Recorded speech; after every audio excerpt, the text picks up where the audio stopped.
오늘 시간에는 출애굽기 강의 14번째 시간입니다. 르비딤 반석의 생수 기적과 아말렉과의 첫 전투라는 제목으로 함께 말씀의 은혜를 나누기로 합니다. 우리는 지난 시간에 이스라엘의 가나안을 향한 광야의 초기 행군의 시작 지점을 우리가 공부를 했습니다. 홍해를 건너 올라와 바알스본에 올라왔다가 그래서 물이 없어서 3일 길을 헤매다가 마라의 쓴물을 만나게 되고 거기 산 나무가지를 지시해서 놓더니 달아짐으로 쓴물이 단물이 되는 사건 이후에 이스라엘 민족이 엘림으로 이동하여 거기에서 12 물샘이 오아시스가 있어서 싸우지 아니하고 이제 충분히 물을 먹을 수 있는 그러한 그 지역으로 이동을 했다. 그리고 그 다음에 신광야로 이동을 하게 되는데요. 신광야에서 먹을거리가 딱 떨어졌죠. 그래서 하나님께 기도를 했더니 하늘에서 새벽마다 무엇이 내렸더라? 만나가 내렸더라 라는 얘기까지 했습니다. 그 만나가 내린 이유는 이스라엘 민족으로 하여금 노동과 수고의 땀과 수고, 땀의 수고가 있어야 우리가 된다라는 것을 가르쳐 줬고, 뿐만 아니라 땀의 수고를 통하여 얻을 것이 있지만 이것은 6일 동안 해야 될 일이고 하루는 쉬어서 육체가 쉬어서 영적으로 충전할 날이 안식일이다 라는 사실까지 우리가 지난주에 들었습니다. 오늘은 그 다음입니다. 첫 번째 마라 쓴물과 엘림에 있었던 이야기와 그 다음에 신광야에 있었던 만나의 기적 다음에 르비딤에 도착해서 일어난 두 가지 사건을 오늘 공부를 하게 될 것입니다. 민수기의 33장을 한번 열어봐서 우리가 노정이 어디까지 왔는지를 한번 살펴보도록 하죠. 자, 민수기 33장을 열어주시기 바랍니다. 민수기 33장은 이스라엘 민족이 진을 쳤던 장소를 기록을 해놓고 있는데, 람셋을 출발하여 요단 강가 모압 평지까지 총 42번의 이사를 하게 됩니다. 이사를 하게 되는데, 자, 민수기 33장 5절부터 봅니다. 5절부터. 자, 5절부터 오늘은 14절에 지금 오늘 이제 14절까지 나가는 건데요. 5절부터 한번 봅니다. 이스라엘 자손이 람셋, 첫 번째죠. 람셋을 출발하여 숫곳에 진을 치고, 숫곳을 떠나 광야급 에담에 진을 치고, 에담을 떠나 바알스본 앞 비하이롯, 골짜기들의 입구라겠죠. 피라는 것은 입이라겠고 하이롯은 골짜기라겠죠. 골짜기들의 입구로 돌아가서 거기에 망대가 있었는데 그 믹돌이라는 앞에 진을 치고, 그 다음에 하이롯, 이 골짜기 앞을 지나, 그러니까 이제 그 저쪽에 건너편이죠. 아라비아 사막이죠. 광야를 바라보고 바다 홍해 가운데로 지나 에담 광야로 사흘길을 가서 마라에 진을 치고, 마라를 떠나 엘림에 이르니 엘림에는 12 샘물과 종려 70그루가 있으므로 거기에 진을 치고, 그리고 엘림을 떠나 이제 가는데요. 엘림을 떠나 가는데 홍해가에 한번 진을 친 다음에 홍해가를 떠나 신광야에 갔어요. 신광야에서 만나와 메추라기의 기적이 있었죠. 이것이 출애굽 후 2년 출애굽 후 2월 15일 날 딱 한 달 뒤에 있었던 사건이고, 신광야를 떠나서 오늘 본문 말씀에 르비딤에 진을 쳤는데, 르비딤 진을 이 르비딤은 11번째고요. 9번째, 10번째 진을 친 장소가 나와요. 돕가에 진을 치고 알루스에 진을 쳤다. 그러니까 성경의 기록은 어떤 사건을 중심으로 기록되었다라는 사실을 알 수 있고, 어떤 것은 중요치 않은 장소는 생략하고 나갔다라는 것을 알 수가 있죠. 그래서 14절에 알루스를 떠나 르비딤에서 진을 치게 되는데, 르비딤에 두 가지 사건이 있죠. 하나는 물이 없어서 반석을 쪼개서 생수가 나오게 하는 기적과 더불어서 아말렉이 쳐들어와 가지고 전쟁을 벌인 사건이 이 르비딤에서 일어난 사건입니다. 그래서 오늘 르비딤까지 왔다는 것으로 보고요. 자, 이제 출애굽기 17장 1절입니다. 출애굽기 17장 1절. 첫 번째 이 사건은 르비딤에서 물이 떨어져서 결국에 반석에서 생수가 나오는 기적의 사건을 우리가 보게 될 텐데, 1절부터 17장 1절부터 7절까지의 말씀입니다. 그리고 이제 8절부터 마지막 16절까지는 아말렉과의 전투를 말하고 있습니다. 자, 1절에서 3절까지 말씀을 같이 한번 읽어보죠. 시작.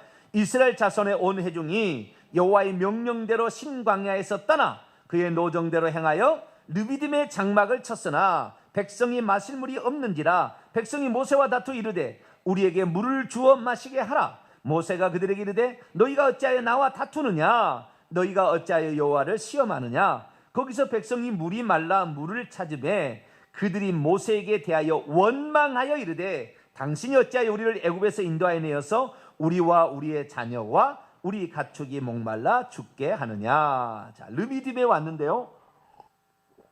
덥가하고 알루스를 지나서 르비딤 왔다고 그랬죠. 그럼 덥가하고 알루스에는 물이 있었기 때문에 별 문제가 없었는데 르비딤에 왔을 때 물이 떨어졌다. 르비딤에는 물 있는 엉덩이가 없었다.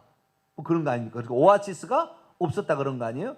그러면 물 있는 곳으로 가서 장막을 쳐야 되는데도 왜 물 있는 곳으로 가지 아니하고 물 없는 곳으로 갔을까요? 1절 보니까 이스라엘 온 회중이 여호와의 명령하신 대로 신광야를 떠나서 노정대로 르비딤의 장막을 쳤다. 그러니까 여호와의 명령대로인데 영문을 보니까 여호와의 입을 따라 피라고 되어 있어요. 피에 의해 여호와의 입을 따라 이렇게 되어 있어요. 여호와의 입을 따라 입에서 나오는 말씀을 따라. 자, 민수기 9장을 열어볼까요? 그 말씀을 따라갔다는 것은 결국에 구름 기둥 불 기둥의 인도를 따라갔다는 말이었다고 민수기 9장에 나옵니다. 그러니까 구름 기둥 불 기둥이 이렇게 붕 떠서 이동을 한 거죠. 그러니까 어쩔 수 없이 따라간 거예요. 그래서 처음에는 하나님께서 말씀하신 대로 갔지만 구름 기둥 불 기둥 에담 광야에 있을 때부터 이스라엘 민족을 이끌었던 구름 기둥 불 기둥이 이동한 거니까 어쩔 수 없이 갔다 그 말이에요. 자, 17절 18절을 볼까요? 민수기 9장 17절 18절 읽겠습니다. 시작. 구름이 성막에서 떠오를 때는 이스라엘 자손이 곧 행진하였고 구름이 머무는 곳에 이스라엘 자손이 진을 쳤으니 이스라엘 자손이 여호와의 명령을 때 여기 명령이 뭐냐면 피 돼 있어요. 피. 예, 비하이롯이죠. 피하이롯인데 여호와의 입을 따라 행진하였고 여호와의 입을 따라 진을 쳤으며 그 구름이 성막 위에 머무는 동안에는 그들이 진영에 머물렀더라. 이렇게 돼 있대. 20절에 보니까 혹시 구름이 성막 위에 머무는 날이 적을 때도 그들이 다만 여호와의 피 입을 따라 진영에 머물고 여호와의 입을 따라 행진했다. 그러니까 지금 뭘 말하고 있습니까? 하나님의 명령을 따라 말씀을 따라 이스라엘 민족이 이동하게 됐는데 물이 있는 알루스 여기에 그냥 계속 덥가나 이런 데 머무르면 됐을 텐데 구름 기둥이 이동하니까 가는 거예요. 우리는 이사를 잘 가야 돼요. 뭘 잘 가야 된다고요? 이사를 잘 가야 돼요. 한 곳에 머물러 있으려고 하게 되면 사람이 나태해집니다. 늘 이사를 가야 또 새롭게 출발해요. 제가 이사를 많이 해보니까 알겠는데요. 이사 갈 때 비로소 짐이 여기 있다 라는 걸 찾아내는 게 있어요. 여기 짐이 있구나. 그러니까 이사 갈 때까지 단 한 번도 손도 안 댄 짐들이 있더라고요. 야, 그래서 우리가 이사는 가서 버릴 건 버리고 중요한 건 중요한 걸 찾아내야겠다 그러는데 하나님께서 또 다른 역사를 이루시기 위하여 이동을 한 거죠. 이동을 한 거예요. 그래서 르비딤까지 왔습니다. 자, 르비딤이 왔는데 뭐이 떨어졌어요? 또 물이 떨어졌죠. 그래서 드디어 이 백성이 모세와 다툰데 이 다툰다는 말이 무리바 맞사라는 뜻이거든요. 다투어서 말하는 왜 우리를 이 광야에 데려가서 물이 없이 목말라 죽게 하느냐? 우리와 우리의 자녀와 가축까지 목말라 죽게 하냐며 모세에게 얘기를 합니다. 그런데 모세가 뭐라고 하냐면은 당신들 왜 나에게 얘기를 하느냐? 하나님께 말씀을 해야 되지 않느냐라는 얘기를 하게 되죠. 자, 우리가 여기서 원망하고 시험하는 이스라엘 백성을 보게 됩니다. 2절 하반절 보니까 너희가 어찌하여 여호와를 시험하느냐? 3절 보니까 백성이 목이 말라 물을 찾으며 거기에서 모세에게 대하여 원망하였다. 여러분, 이 하나님의 자녀, 천국에 들어갈 진짜 하나님의 자녀가 되었는지 안 되었는지를 아는 방법은 두 가지예요. 여기 보니까 첫째는 하나님이 계신지 안 계신지 시험하고 있다. 하나님이 지금 계신지 안 계신지 잘 모르겠다. 이 사람은 천국 가기 어려운 거예요. 두 번째, 어떤 어려운 환경을 만났을 때 원망 불평이 나온다. 그러면은 이것도 천국 못 갈 확률이 많은 사람이에요.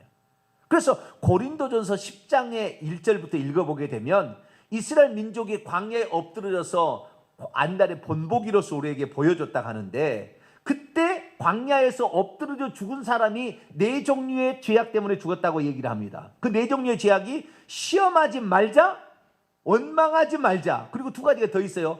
우상 숭배하지 말자, 간음하지 말자예요.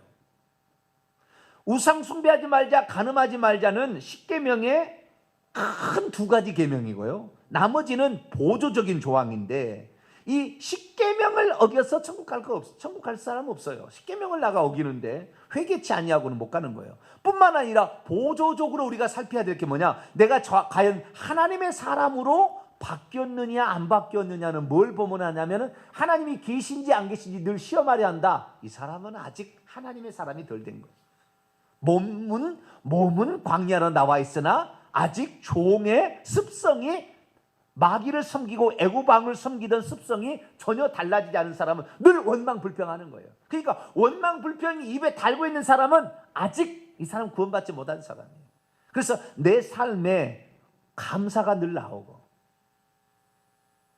축복이 나온다, 이런 사람이 될 수 있기를 축원합니다. 이에서 결국에 죽게 돼요. 자, 민수기 26장을 한번 열어볼까요? 결국 이들이 다 죽어요. 여러분, 사람이 잘 안 바뀐다는 거 아셔야 돼요. 잘 안 바뀌어요. 그래서 참 성품 좋은 사람을 만나는 게 참 좋아요. 민수기 26장 64절에서 65절. 근데 이미 성품이 안 좋은 사람을 만나면 어떻게 해야 돼요? 살아야지 어떡하겠어요. 살아야지 어떡하. 근데 이 기왕 아직 시집 장가 안 간 사람들에게는 성품 좋은 사람을 만나야 좋아요. 성품이 강한 사람들은 이 성품이 죽지 않습니다. 나이가 든다고 해서 없어지는 거 아니에요. 없어지는 거 아니에요. 그래서 이 성품은 조상 대대로 물려준 것과 더불어서 믿음 생활하면은 자기 자신을 십자가에 못 박아서 조금 더 나아집니다. 좋아질 수가 있어요. 믿음이 좋으면. 그런데 믿음 생활을 하지 않으면은 절대 안 바뀝니다. 그냥 기대하지 마셔야 돼요. 기대하지 마셔야 돼요. 아, 그럴 놈이구나 생각하고 그냥 넘어가야지, 이걸 바꾸려고 했다가는 내 속 터져서 못 살아요. 그냥 그대로 인정을 해주셔야 되는데요. 자, 원망과 불평하고 그 다음에 우상 숭배했잖아요. 나중에 좀 이따 나옵니다. 출애굽기 이제 좀 이따 32장에 가면 나오는데, 황소 신을 만들어서 우상 숭배하고 모압 평지에서 간음했던 이 이스라엘 민족은 죽어나가는 거예요. 자, 이 64절 65절 읽습니다. 시작. 모세와 제사장 아론이 시내 광야에서 계수한 이스라엘 자손은 한 사람도 들지 못하였으니 이는 여호와께서 그들에 대하여 말씀하시기를 그들이 반드시 광야에서 죽으리라 했습니다. 이러므로 여분네 아들 갈렙과 눈의 아들 여호수아 외에는 한 사람도 남지 아니하였더라. 여기에 한 사람이라는 이스라엘 자손 첫 번째 계수, 출애굽했던 출애굽 1세대들은 여호수아와 갈렙을 제외하고는 한 사람도 적과 꿀이 가난 사람이 못 들어가고 다 죽었다는 거예요. 그 죽임을 당한 죄가 4가지예요. 시험하고 원망하고 우상 숭배하고 간음하고, 이 4가지. 그러니까 이 4가지 죄를요 지으면은 지금도 천국 못 가요. 옛날 지금이나 마찬가지입니다. 그러니까 성품에 관하여 있어서는 시험하는 것과 원망하는 거지만 하나님을 향하여서는 우상 숭배하고 간음하는 거예요. 그래서 이 4가지 죄는 정말 중요한 죄예요. 이것이 이스라엘 민족이 광야에서 엎드려져 죽게 만든 그런 죄거든요. 이런 죄를 짓지 않게 되길 바라고, 이런 죄가 떠나갈 수 있도록 늘 기도할 수 있게 되길 축원합니다. 다시 넘어옵니다. 그래서 죽이느냐 사느냐 또 이렇게 원망을 하는데 이것이 얼마나 불신입니까? 그러지 않아요? 불신이잖아요. 하나님이 살아계시다고 한다면 현재 어려운 환경에 처했을 때 나타난 2가지 증상, 하나님이 살아계신다고 한다면 절대 원망 불평하지 않고, 둘째, 하나님께 기도합니다. 이것이 하나님의 사람이에요. 하나님의 사람은 원망 불평하지 아니하고 삶의 필요가 있으면 기도하면 되는 거예요. 모세는 어떻게 했느냐? 부르짖어 기도했습니다. 자, 4절입니다. 모세가 여호와께 부르짖어 이르되 내가 이 백성이 어떻게 행하리이까? 그들이 조금 있으면 내게 돌을 던지겠나이다. 그랬더니 여호와께서 즉시 응답했습니다. 5절 6절입니다. 시작. 여호와께서 모세에게 이르시되 백성 앞을 지나서 이스라엘 장로들을 데리고 나일강을 치던 내 지팡이를 손에 잡고 가라. 내가 호렙산에 있는 반석 위 거기서 내 앞에 서리니 너는 그 반석을 치라. 그것에서 물이 나오리니 백성이 마시리라. 모세가 이스라엘 자손들의 목전에서 그대로 행하니라. 자, 드디어 이제 기적이 나옵니다. 지팡이 하면 생각나는 게 뭐요? 기적이잖아요. 지팡이 던졌더니 뱀이로 됐잖아요. 그죠? 처음에 지팡이 던졌더니 뱀이 됐. 지팡이로 나일강을 쳤더니 나일강 물이 피로 변했죠. 이 나중에 홍해 앞에서 이 지팡이로 홍해를 가리켰더니 홍해가 어떻게 돼요? 쫙 갈라져서 마른 땅이 되었잖아요. 그렇죠? 그래서 이 지팡이 하면 이 지팡이는 모세의 지팡이죠. 모세의 지팡이나 하나님께서 모세를 들었을 때에 지팡이를 통하여서 일하십니다. 그러니까 하나님의 능력이 모세의 지팡이에 있다라고 보여지는 거죠. 그러니까 이 지팡이는 어떤지 모세의 지팡이지만 무슨 지팡이란다? 하나님의 지팡이라. 그래서 이 모세는 그 지팡이를 자기의 지팡이라고 생각하지 아니하고 하나님이 일하시는 도구라고 생각했어요. 그래서 하나님의 지팡이라고 합니다. 자, 17장에 보게 되면 우리 5절 보면 나일강을 치던 내 지팡이라고 하나님께서 모세의 지팡이라고 하는데 모세는 뭐라고 했느냐? 9절 보세요. 9절.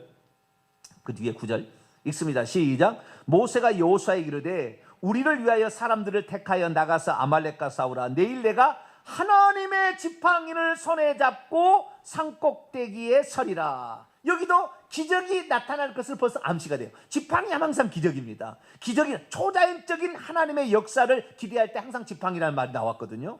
이 지팡이는 하나님께서 우리와 초자연적으로 함께한다. 여호수아야 아말렉과 담대히 가서 싸워라. 하나님이 우리와 함께하니까 너를 전쟁에 이길 수 있어 라는 말이죠. 뿐만 아니라 앞에서 하나님께서 지팡이를 가지고 가라, 잡고 가라. 벌써 물이 없는, 말이 안 되는, 지난주 얘기했잖아요. 이스라엘 민족이 광야에서 있을 때 먹을 것이 없었는데 하나님 먹을 것이 없습니다. 그랬더니 만나를 내려주는데 이 만나가 한 호멜씩 2.34리터에 이 한 호멜씩 4가정이니까 4명 분량을 한 사람이 가서 새벽에 가서 거두온다고 했잖아요. 이걸 거두었더니 어떻게 되는 거예요? 얼마나 그 분량이 많다고요? 4톤짜리가 1170대인가? 1170대 분량의 4톤짜리 분량이 나온 거예요. 어마어마한 양이 만나를 거두어야 했습니다. 그래, 이스라엘 민족이 물을 먹는데 조그만 웅덩이 갖고 될 일이 아니라 그 말이에요. 엄청난 물이 필요한데 르비딤에서는 물이 없다 그 말이에요. 르비딤에서는 알루스나 돕가에서는 물이 있어서 물을 마셨는데 오아시스가 없는 거예요. 어떻게 하냐 그 말이에요. 그럴 때 하나님께서 네 지팡이를 들어라. 벌써 뭐요? 기적이 일어난다. 기적이 일어난다. 어떻게 기적이 일어난다? 나중에 살펴봤더니 이 론 와이어트라는 미국의 이 고고학자가 이 아라비아, 이 지금의 사우디 아라비아를 들어간 거예요. 이 자리를 들어가 본 거예요. 르비딤 자리를 들어가 본 거예요. 깜짝 놀랐어요. 왜냐하면 이 시내산 있잖아요. 시내산, 호렙산이 있는데 봉우리만 다릅니다. 시내산, 호렙산이 같은 산인데 시내산과 호렙산은 봉우리만 달라요. 옆에 산인데 두 개 봉우리예요. 그 산 밑에가 르비딤의 시내 광야라는 것이고 이 시내 광야의 한쪽에가 저쪽 편에가 르비딤의 반석이 있었어요. 르비딤의 반석이 시내산 바로 밑에가 아니고 떨어진 곳에 르비딤이 있었는데 그 르비딤은 백성들이 이제 시내 광야에 진을 칠 거 아닙니까? 200만 명이 진을 치고 있는데 그 반대쪽에 르비딤인데 이 르비딤의 장소가 이스라엘 민족이 살고 있는 장소보다 진을 친 장소보다 아래쪽에 있는 것이 아니라 올라가서 약간 산처럼 이렇게 약간 산등성이처럼 올라가 있는 상태에 있는 거예요. 그리고 반석이 있는데 이 반석이 쪼개진 반석이 있는데 이 쪼개진 반석이 아파트 8층 높이에요. 아파트 8층 높이에 어마어마한 큰 바위가 둘로 쪼개졌는데 그 둘로 쪼개진 그 사이에 물이 솟아나는 구멍이 있는 거예요. 구멍이. 그래서 여기에서 물이 솟아나가지고 흘러내려갔는데 도랑을 만든 거예요. 돌로서 도랑을 만든 거예요. 사람들이. 그래 도랑을 만들어가지고 이스라엘 민족이 진을 치고 있는 이 광야로 이 도랑이 이렇게 나 있는 거예요. 그래서 그 물이 그쪽으로 시내가 되어서 없던 거죠. 이것은 있지 않은 거예요. 그러니까 어디에 물이 고여 있는 것을 도랑을 만들어서 이스라엘 민족으로 오게 해서 마시게 한 거야. 이건 기적이 아니에요. 자, 물은 낮은 곳에서 높은 곳으로 흐릅니까? 높은 곳에서 낮은 곳으로 흐릅니까? 높은 곳에서 낮은 곳으로 흐려야 되죠. 그렇죠. 그러면은 높은 곳에서 물이 나려면은 더 높은 곳에 있어야 되는 거예요. 그런데 이 르비딤은 더 높은 곳이 없는 어떤 산등성이 같은 위에 볼록 올라와 있는데 거기서 물이 나왔다는 것은 말이 안 되는 이야기인 거예요. 아래쪽에서 뭐 올라온다면 모르겠지만 그게 아닌 거예요. 신비한 거였어요. 그래서 이 쪼개진 반석으로부터 물이 나와서 마시게 되는 그런 장면이 나오게 됩니다. 자, 신명기 9장을 한번 읽어볼까요? 그 물이 어떻게 흘러갔는지가 나와요. 신명기 9장. 여러분, 부르짖어 기도하기를 축원합니다. 부르짖어 기도했더니 하나님께서 응답해 주셨다. 예? 기적으로 역사해 주셨다는 거예요. 신명기 9장 21절입니다. 신명기 9장 21절 읽습니다. 시작. 너희의 죄 곧 너희가 만든 송아지를 가져다가 불살라 찢고 티끌같이 가늘게 갈아 그 가루를 산에서 흘러내리는 시내에 뿌렸느니라. 이 산, 약간 산등성이 같은 그 산, 르비딤의 산으로부터 흘러내리는 시내에 뿌렸다. 그러니까 그 물이 르비딤에서 강을 이루 계속 솟아나니까, 샘물이니까 솟아나니까 이 물이 강처럼 흘러가서 200만 명의 식수가 되게 만들었다 그 말이죠. 그 기적이에요, 이것이. 네. 그래서 하나님께서는 이 기적적인 역사로 이스라엘 민족을 먹이시게 되는 장면이 바로 오늘 르비딤의 반석에서 있었던 사건입니다. 자, 시편 78편도 볼까요? 시편 78편, 욥기 시편 78편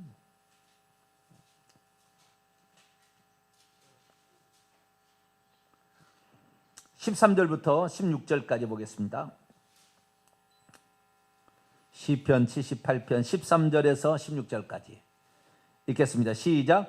그가 바다를 갈라 물을 무더기같이 서게 하시고 그들을 지나가게 하셨으며 낮에는 구름으로 밤에는 불빛으로 인도하셨으며 광야에서 반석을 쪼개시고 매우 깊은 곳에서 나오는 물처럼 흡족하게, 매우 깊은 곳에서 나오는 물처럼 콸콸콸콸콸 솟아나는데 흡족하게 마시게 하셨으며 16절. 또 바위에서 시내를 내사 물이 강같이 흐르게 하셨다.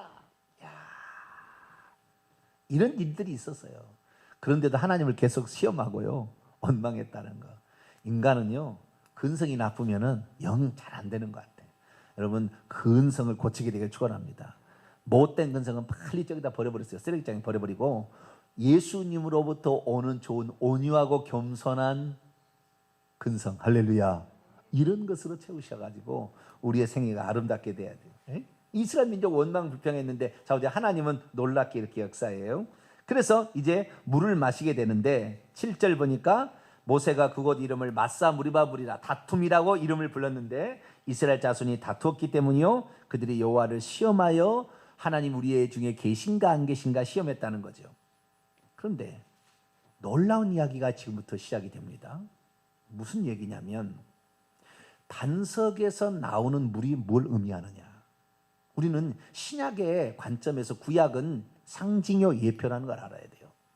그런데 이 말이 무슨 말이냐 정확히 알아야 됩니다. 왜 하나님께서 이스라엘 민족을 홍해를 건넌 다음에 만나의 기적을 통하여 하나님의 말씀을 주신 고 그 다음에 물을 주셨느냐, 생수가 무엇이냐라는 것을 정확히 알아야 되죠. 생수가. 그리고 쪼개진 반석은 또 뭐냐라는 걸 알아야 되는 거죠. 자, 고린도서 10장을 넘어갑니다. 고린도서 10장.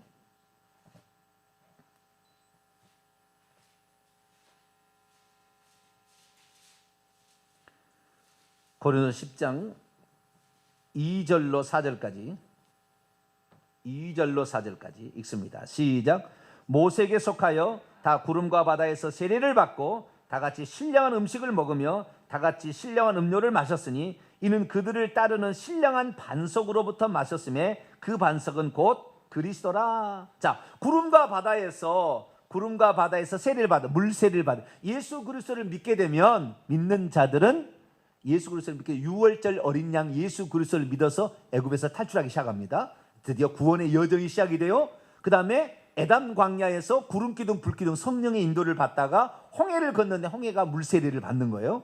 성령의 인도를 받다가 물세례를 받고 그 다음에 신령한 음식을 먹고 신령한 음료를 마셨다. 만나를 먹고 하나님 말씀을 이제 광야로 나와서 이 교회 생활이 광야가 교회 생활하겠죠. 교회에서는 하나님의 말씀을 먹는 장소 뭐가라고요? 여기가 광야예요. 그래서 광야 생활을 통하여 하나님의 말씀을 먹고 그 다음에 신령한 음료를 마셔야 돼요. 신령한 음료는 반석에서부터 마실 수 있었는데 이 반석은 예수 그리스도라. 그러니까 이 쪼개진 반석은 예수 그리스도께서 십자가의 고통을 십자가에서 죽임을 당함으로 자기의 몸을 쪼개서 생명의 물인 성령을 공급하는 거지요. 그러니까 이 예수 그리스도를 믿어도 사람들이 계속 원망 불평을 계속 가는 것은 신령한 반석으로부터 나오는 성령으로 흡족히 마셔야 되는 거예요. 흡족히. 이것이 바로 성령 충만입니다. 우리가 이 교회 생활을 잘하고 원망 불평하지 않냐고 감사하고 항상 우리가 넘쳐나는 생활을 하기 위해서는 성령 충만을 받아야 입에서 감사가 나오지. 성령 충만, 흡족하게 마심이 필요하다는 거예요. 강같이 흐르는 흡족하게 마른 게 필요한데 이것이 바로 성령인데 이 성령이 바로 성령 충만을 말하는 거죠. 우리는 성령 충만을 받게 되기를 축원합니다. 그래서 예수 그리스도께서는 자기의 속에서부터 이 생수가 흘러나와서 줄 것을 이미 요한복음 4장의 수가성의 한 여인에게 벌써 이미 다 말을 했습니다. 그래서 요한복음 4장 13절 14절 보면은 예수께서 대답하여 이르시되 이 물을 마시고 있는 자마다 다시 목마르려니와 내가 주는 물을 마시고 있는 자는 영원히 목마르지 아니하리니 내가 주는 물은 그 속에서 영원한 생명을 위하여 솟아나는 샘물이 될 것이다. 이렇게 얘기하므로 이 반석에서 솟아나오는 것은 성령을 상징하는 물이다. 생명의 물이다 라는 사실을 말했습니다. 자, 그리고 요한복음 7장을 볼까요? 이것을 종합적으로 딱 설명을 해주고 있어요. 예수님께서 요한복음 7장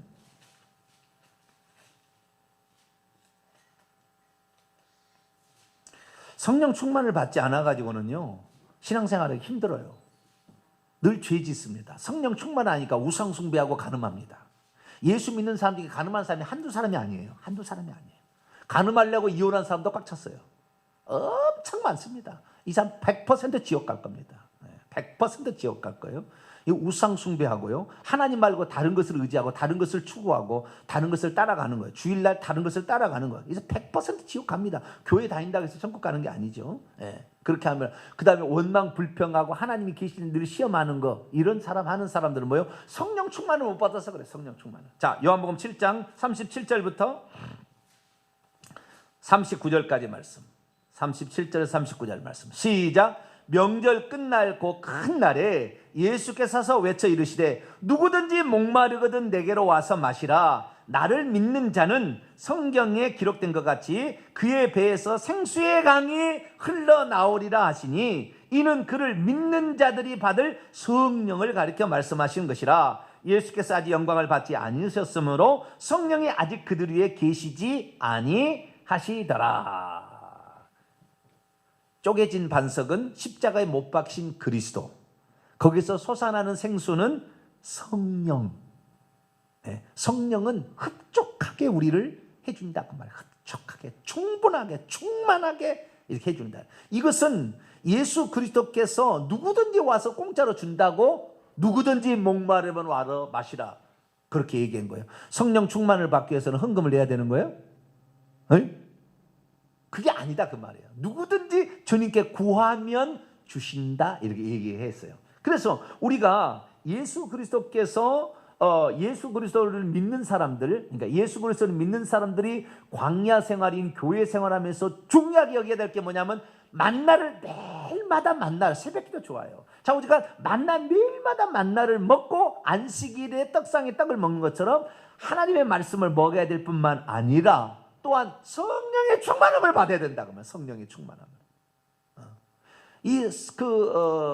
세례 요한이 그랬잖아요. 나는 물로 너에게 세례를 주거니와 내 뒤에 오시는 이는 나보다 능력이 많으시니 그는 성령과 불로 세례를 준다. 성령 세례, 불세례. 불세례를 통하여 꺼지지 않는 타작마당에 집어넣는 거예요. 불세례는 결국에 지옥 보내는 것이고, 성령 세례를 받아요. 성령 세례를. 이 성령 세례라는 것은 부어짐을 말하는 거예요. 부어짐. 아시겠죠? 흡족하게 부어지는 걸 말하는 거예요. 이게 예수 그리스도를 믿어서 그 믿음으로 간신히 천국 갈 수도 있겠죠. 구름기둥 불기둥 인도를 따라도 천국 갈 수도 있겠으나, 우리가 이 성령 충만을 받아야만이 이 세상의 힘든 여정 속에서도 불평하지 아니하고 죄짓지 아니하고 살 뿐만 아니라, 결정타가 뭐냐면 이 후에 바로 있어질 르비딤에서의 영적 전투가 있습니다.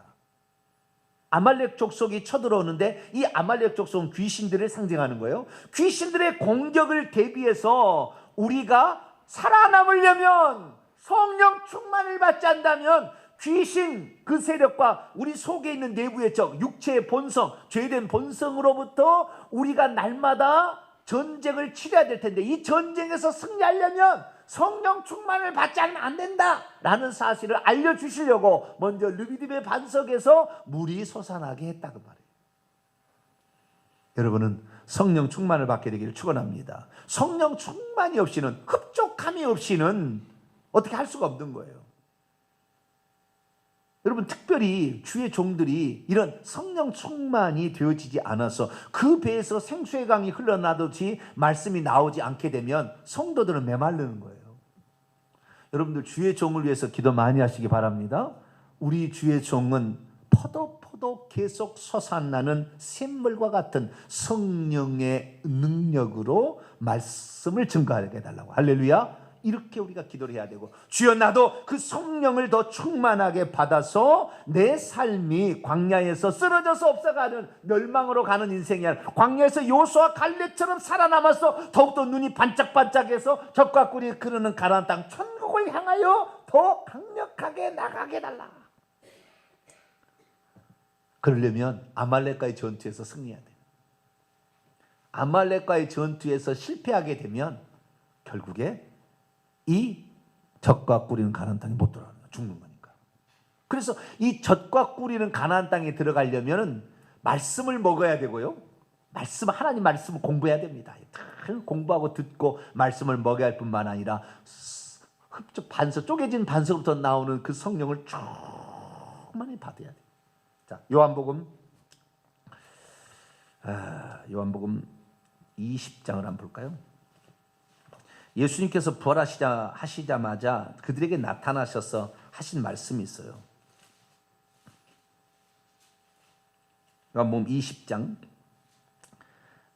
19절부터 보면 부활하신 안식구 첫날 저녁 때 제자들에게 나타나서 하신 얘기입니다. 21절로 23절까지 봅니다. 요한복음 20장 21절로 23절 읽습니다. 시작. 예수께서 또 이르시되 너희에게 평강이 있을지어다. 아버지께서 나를 보내셨던 것 같이 나도 너희를 보내노라. 이 말씀을 하시고 그들을 향하여 숨을 내쉬며 이르시되 성령을 받으라. 뭘 받으라? 성령을 단번에 취하라. 계속 있습니다. 너희가 누구의 죄든지 사하면 사해질 것이요 누구의 죄든지 그대로 두면 그대로 있으리라. 성령, 예수님이 부활하신 후에 쪼개진 반석으로부터 물이 흘러나오는 그 성령을 받으라고 예수님께서 얘기하고 있는 거예요. 그래서 우리가 늘 성령을 충만하게, 우리가 예수 그리스도를 믿을 때부터 성령이 역사했죠. 그러니까 죄를 깨달았을 것이고 예수님도 알았을 것이고 믿었겠지만, 그러나 더 성령의 충만함을 받아야만이 하나님의 말씀도 정확히 알아서 전해줄 수 있는 것이고, 세상의 어려운 환경이 할지라도 두려워하거나 또 낙담하거나 불평하지 아니하고 하나님 앞에 나가서 기도함으로 문제를 해결을 받을 수 있다 그 말이에요. 여러분, 성령 충만을 받게 되기를 축원합니다. 그래서 이제 아말렉 전투에 이제 들어가게 됩니다. 그럼 아말렉 전투, 이 귀신들과 내 육체의 본성으로부터 싸워서 이기려면 어떻게 해야 될까요? 자, 다시 이제 출애굽기 17장 8절부터 넘어갑니다. 그때 아말렉이, 이 아말렉은 에서의 손자죠. 에서의 손자. 아말렉 족속이 와서 이스라엘과 르비딤에서 싸우니라. 모세가 여호수아에게 말합니다. 우리를 위하여 사람들을 선택하여 나가서 아말렉과 싸워라. 내일 내가 하나님의 지팡이를 손에 잡고 산 꼭대기에 서리라. 여호수아가 모세 말대로 행하여 아말렉과 싸우고 모세와 아론과 훌이 이제 지원 사격합니다. 산 꼭대기에 올라가서 모세가 손을 들면 이스라엘이 이기고 모세가 손을 내리면 아말렉이 이기니까 모세의 팔이 피곤해서 기도하다가 피곤해서 내려오니까 그들이 돌을 가져다가 모세의 아래에 딱 놓아서 무슨 모세를 그것에 앉게 한 다음 양쪽에서 두 사람이 서서 모세의 팔을 받쳐서 한쪽에는 이 아론이 한쪽에서는 훌이 딱 받쳐가지고 이것을 번쩍 들어올리니까 해가 지도록 이 두 손이 하늘을 향하여 하나님께 기도했더니 여호수아가 칼날로 아말렉과 그의 백성을 다 쳐서 무찌른 줄로 믿습니다.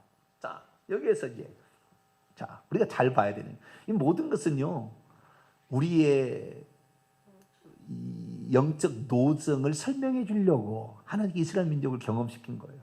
본보기가 되어 말세를 만난 우리를 깨우치기 위하여 기록된 거죠. 그래서 우리가 이 장면을 잘 봐야 되는데, 자, 성령 충만을 받아야 될 이유는 아말렉과의 전투에서 승리하려고 하는 거예요. 이 아말렉은 어떤 종족이냐? 이 좀 하나님의 언약 백성으로 떨어져 나갔어요. 에서의 손자니까 떨어져 나가 있는데 이스라엘 민족이 광야에 있을 때 여러분 누구를 찾냐면 여기 아말렉이 전쟁을 해서 누구를 찾냐면 누구를 찾다고 딱 나와요. 자, 어디를 봐야 되냐면 민수기가 아니라 민수기인가요? 민수기가 아니고요. 신명기입니다. 예, 맞아요. 신명기 25장. 신명기 25장. 누구를 찾는가? 여러분 귀신들이 누구를 공격하는 걸 잘 봐야 돼요. 신명기 25장 17절에서 19절 모세가 회상하면서 한 얘기예요.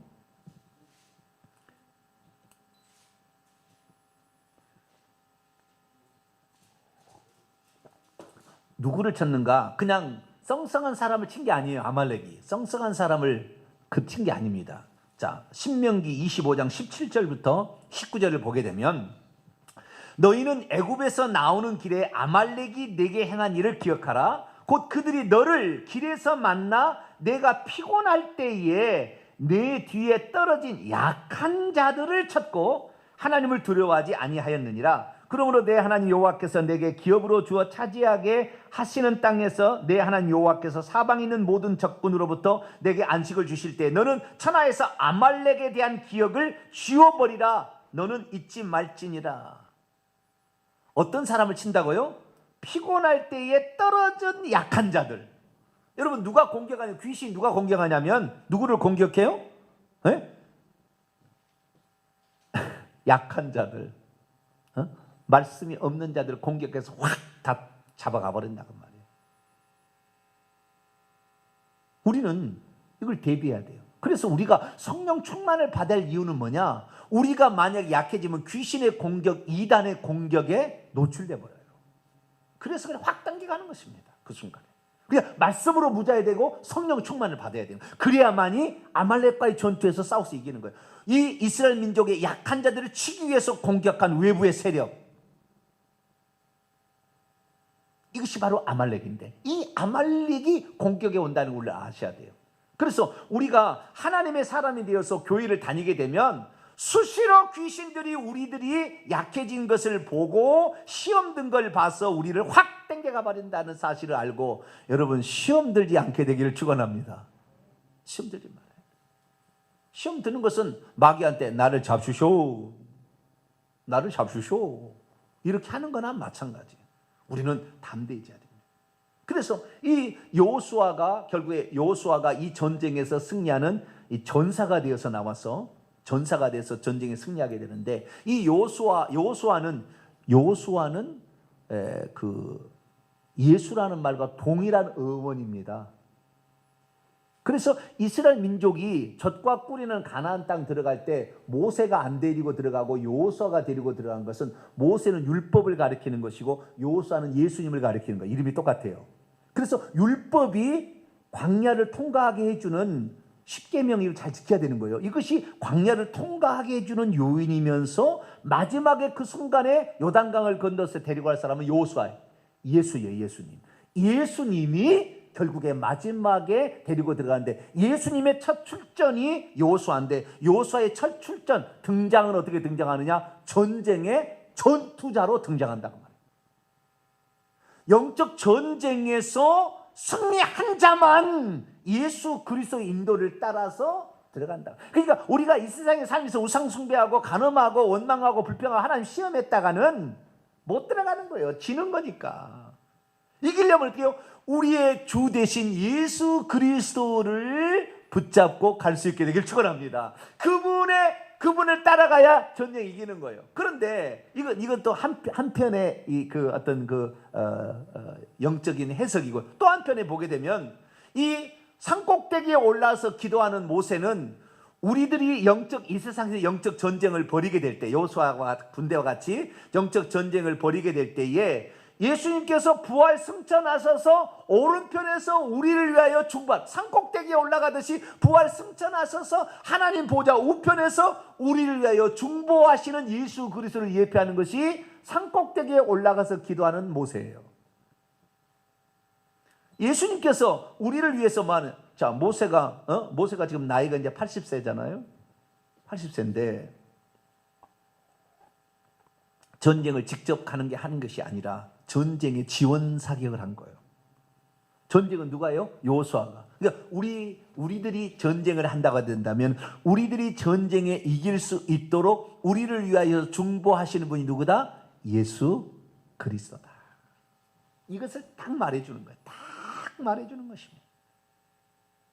자, 요한일서 2장을 읽어볼까요? 요한일서 2장 1절 2절. 요한일서 2장 1절로 2절. 우리를 위해서 중보하시는 예수 그리스도, 그분에 관한 이야기입니다. 시작. 나의 자녀들아, 내가 이것을 너희에게 쓰면 너희로 죄를 범하지 않게 하려 함이라. 만일 누가 죄를 범하여도 아버지 앞에서 우리에게 대언자가 있으니 곧 의로우신 예수 그리스도라. 그는 우리 죄를 위한 화목제물이니 우리를 위할 뿐 아니요 온 세상의 죄를 없애주기 위해서 하는 것은 대제사장이 하는 일이에요. 예수님이 보좌 오른편에 앉으셨다라는 말은 두 가지 일을 하는 거예요. 두 가지 일을. 하나는 중보자로서 일을 하는 것과 대제사장으로 일을 하는 건데, 대제사장은 회개하는 자들의 죄를 용서해 주는 일을 하는 것이 지금 천국에서 중보자로서 예수님이 하시는 일. 아시겠죠? 천국에서 중보자로 예수님은 뭐냐면은 우리가 회개할 때 그 죄를 용서해 주시는 일을 대제사장으로 하신다. 자, 히브리서 7장을 봅니다. 히브리서 7장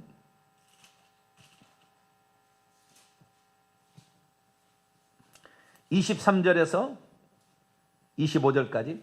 히브리서 7장 23절에서 25절입니다. 읽습니다. 시작. 제사장 된 그들의 수요가 많은 것은 죽음으로 말미암아 항상 잊지 못함이로되 예수는 영원히 계심으로 그 제사장의 직분도 갈리지 아니하느니라. 그러므로 자기를 힘입어 하나님께 나아가는 자들을 온전히 구원하실 수 있으니 이는 그가 항상 살아계셔서 그들을 위하여 간구하심이라. 그래서 26절에 이러한 대제사장은 너무나 뛰어나니 거룩하고 악이 없고 더러움이 없고 죄인에게서 떠나 계시고 하늘보다 높이 되신 자인데 28절 영원하게 온전케 된 아들을 대제사장으로 세우셨다. 그래서 예수님께서는 지금 하나님 보좌 우편에 앉으셨다니까 거기에서 탱자탱자 놀고 있다, 그게 아니라 하나님 우편에 가서서 우리가 회개할 때 대제사장으로서 우리의 죄를 용서해 주시는 일을 하신다 뿐만 아니라 대제사장은 향을 피워서 향을 사르듯이 기도를 대신하는 일을 하는데, 이 기도를 대신하는 일, 대제사장하는 일을 크게 봐서는 중보자의 일을 하는 거죠.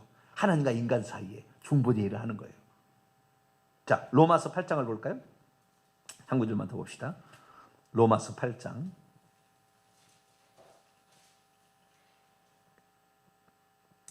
로마서 8장 34절 보겠습니다. 34절. 로마서 8장 34절 읽습니다. 시작. 누가 정죄하리요? 죽으실 뿐 아니라 다시 살아나신 이는 그리스도 예수시니 그는 하나님 우편에 계신 자요 우리를 위하여 강구. 하나님 우편에 계신다는 말은 이분이 하나님하고 다른 존재라는 말이 아니고 하나님께서 인간을 위하여 하시는 일을 한 가지 표상으로 설명해 주고 있는 거예요. 설명해 주고 있는데 우편에서 뭐 하시느냐? 우리를 위하여 간청하고 있으시다. 우편 안에 앉으셨는데, 우편 안에 앉는 말은 우편이 무슨 보좌가 있다는 말 아닙니다. 우편에서 한다는 말이 어떤 상징적인 표현인데, 이것은 우리를 위하여 중보자로서 기도할 때 기도도 하나님 받으시고 회개할 때 죄도 용서해 주시는 보혜사 성령과 그 다음에 대제사장으로서의 기능을 계속 수행하고 계신다라는 뜻입니다. 보좌 우편에 앉으셨다는 말은 주님께서 지금도 일하시는 것을 우리에게 표현해 주고 있는 거죠. 그래서 이 모세가 산꼭대기에 올라가서 앉았다, 그리고 두 손을 들었다, 이것이 기도한다는 얘기예요. 우리를 위해서 중보 기도하신다는 내용을 상징적으로 표현하고 있어요.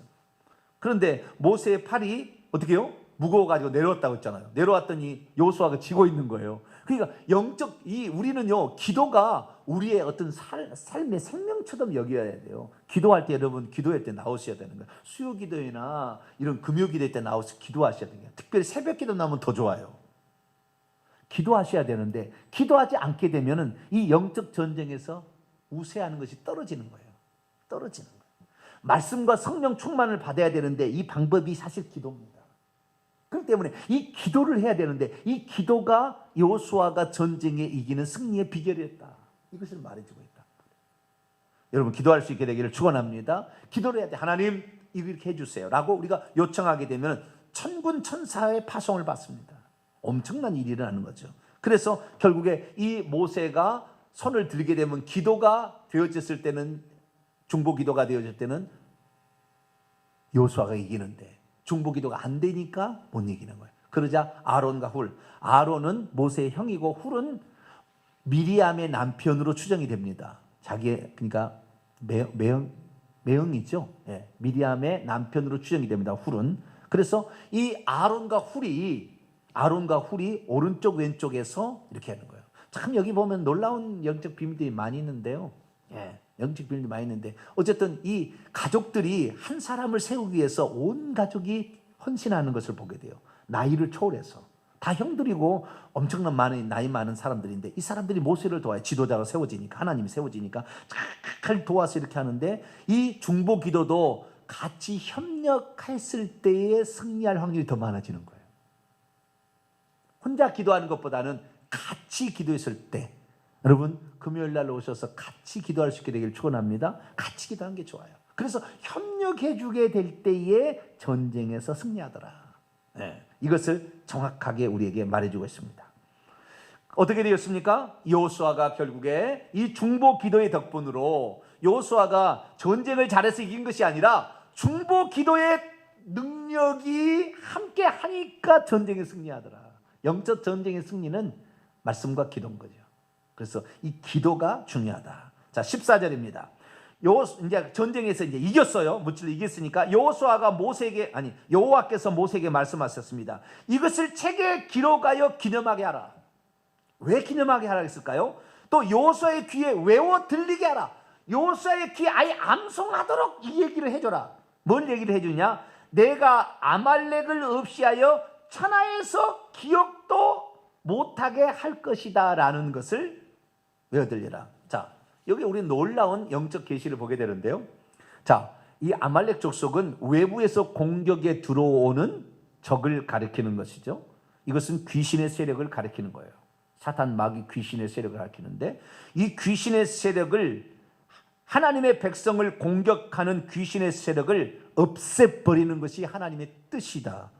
이건 절대 잊어버리지 마라. 나는 반드시 귀신을 제거할 것이다. 이걸 말하는 건데요. 그래서 마태복음 25장 41절에 보게 되면, 이 하나님께서 불과 유황으로 타는 못을, 지옥을 준비했는데 마귀와 그의 타락한 천사들을 위하여 준비해놨다고 딱 되어 있습니다. 이 인간들을, 죄 지은 인간들을 지옥 보내려고 지옥 보내는 게 아니라고요. 성경에 그렇게 안 나와요. 하나님을 대적해서 쫓겨난 그 귀신들을 처벌하는 장소로서 지옥을 준비해 놨다고 얘기를 한다고 말해요. 그래서 하나님의 뜻은 뭐냐? 하나님의 뜻은 하나님을 대적해서 종으로서 하나님을 섬기라고 했는데 자기가 하나님 되고자 해서 하나님을 거역했던 그 천사들을 처벌하는 것이 하나님 뜻이에요. 이것을 천하에서 없애버리는 것이, 이것은 여호수아의 귀에 들려주고 아예 책에 기록해놔라. 절대 이것은 변통 없는 사실이다. 그래서요, 예수님이 이 땅에 오신 목적이 두 가지잖아요. 우리를 구원하기 위함도 있고 마귀를 멸함도 이야기했는 거예요. 요한일서 3장 마귀의 일을 멸하러 하십니다. 할렐루야. 사망의 세력을 접은 자 마귀를 없이 하시며, 히브리서 2장 14절 예수님이 이 땅에 오신 목적이 하나님을 대적하는 사망의 세력을 잡은 자, 이 마귀를 없이 하는 것입니다. 그래서 1차적으로 예수님이 오셔서 죄값을 대신하여 죽으심으로 우리를 구원하실 뿐만 아니라 마귀를 그것으로 미끼를 썼죠. 예수님이 인간으로 오심으로. 그래서 죽여버려야 되겠다 생각하도록 죽여버림으로 불법을 행해서 마귀를 처단해서 우선 머리의 권세를 상해서 음부의 권세에 음부 속에 집어넣어놓고, 귀신들만 음부의 문들을 통해서 지금 활동하잖아요. 근데 주님이 재림하시는 날 직전에 음부의 문을 열어서 올라오게 한다고 그랬잖아요. 그래서 마귀가 마지막에 올라오기 때문에 그때 순교자가 많이 나오는 거예요. 왜? 마귀가 다 죽일 거거든. 그때는 마귀가 엄청난 권세입니다. 아직은 아니에요. 지금 정말 아닙니다. 마귀가 올라와야 돼. 마귀가 올라오게 되면은 그 밑에 있는 귀신들, 짐승과 거짓 선자도 마귀를 대변하는 2인자 3인자인데, 요한계시록 13장 보면은 짐승과 거짓 선자도 나와서 엄청난 일을 하는 거예요. 우상 숭배를 만들고 666 표를 치고, 그래서 사탄을 우상 숭배함으로 사탄의 표시를 만드는 일을 하는데, 나중에 아마겟돈 전쟁 때는 그 직접 음부에 있지 무저갱으로부터 올라오잖아요. 올라와. 무저갱부터. 요한계시록 9장에 보면 올라와 가지고 그놈이 나중에 사람들을 모아서 하나님을 대적하게 되는데, 이것이 아마겟돈 전쟁. 아마겟돈 전쟁 때 예수님이 재림하셔서 그 입에서 나오는 불칼로 그들을 없애버린다. 이렇게 얘기를 하고 있습니다. 그래서 여기에서 분명히 말합니다. 나는 인간을 천하에서 도말하기 위해서 온 게 아니라 하나님을 대적해서 하늘에서 쫓겨난 그놈들을 영원히 심판하려고 하는데, 그놈들이 심판은 아직 완료되기 전에 인간을 또 꼬드겨서 죄를 짓게 만들어버린 거예요. 그러니 하나님께서는요, 그 인간이 마귀로부터 유혹당하기 전에 하나님께 기도할 때 뭘 달라고 다 주는 거예요. 왜? 마귀가 인간을 꼬여서 또 꾀임을 받도록 하나님은 원치 않으세요. 원치 않으세요. 우리가 그 어려움을 딛고 일어설 수 있도록 기도하면 다 줄 텐데, 마귀의 말을 들어서 마귀가 잠깐 너 떡 줄게, 권세 줄게, 돈 줄게 이렇게 해가지고 꼬여가는 그것을 하나님께서는 보시고 너무 마음 안타까워한다 그 말이에요. 그래서 이제 이들이 어떻게 가는 것이 마귀에게 자신의 마음과 모든 것을 뺏기지 않는 것이냐를 가르쳐 주려고 신의 산에 불러다 십계명을 가르쳐 주기 시작하는 거예요. 이제 후에 나옵니다.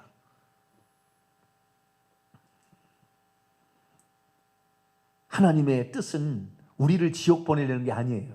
어떤 사람은 그래요. 왜 인간을 지옥 보내려고 지옥을 만들어서 인간을 지옥 보내냐, 하나님 잔인하다고. 그거 아닙니다. 하나님 그러려고 한 게 아니었어요. 마귀가 사람을 꼬드겨서 자기의 소유를 만들어서 데리고 간 것이 지옥인 것이지, 하나님이 지옥을 우리 보내려고 우리를 지옥 만든 게 아니라, 인간을 지옥 보내려고 그게 아니라 그 말이에요. 하나님의 철천지 원수는 아말렉이에요.